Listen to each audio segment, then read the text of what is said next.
ఈరోజు కూటమి ప్రభుత్వం అధికారంలోకి రావడానికి ముందు బాబు షూరిటీ భవిష్యత్తుకు గ్యారంటీ అన్నాడు.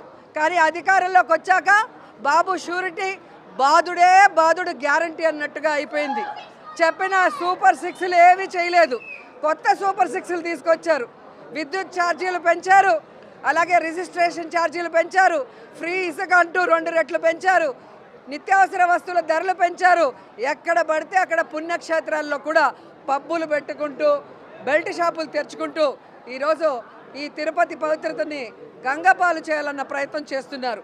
కానీ జగన్మోహన్ రెడ్డి గారికి అండగా మా చిత్తూరు జిల్లా అధ్యక్షుడి గారి ఆదేశాల మేరకు ఇక నుంచి ప్రజల పక్షాన నిలబడి ప్రజల సమస్యలకు పోరాటానికి మేమందరం కూడా అడుగులో అడుగు వేస్తూ మళ్ళీ జగనన్నని ముఖ్యమంత్రిని చేసేంతవరకు కూడా ఈ పోరాటాలు ఆపమని కూడా ఈ సందర్భంగా తెలియజేసుకుంటున్నాం.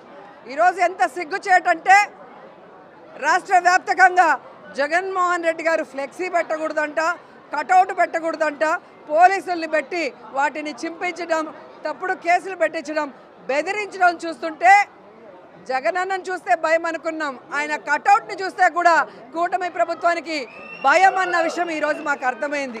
ఈరోజు మాకు ఇన్ని సీట్లు ఉన్నాయి అన్ని సీట్లు ఉన్నాయని చెప్పుకుంటున్నా లోపల భయం, ధైర్యం లేకుండా ఇలా అఫీషియల్స్ని పెట్టుకొని దౌర్జన్యం చేయడం చూస్తుంటే కూటమి ప్రభుత్వం మీద జాలేస్తుంది.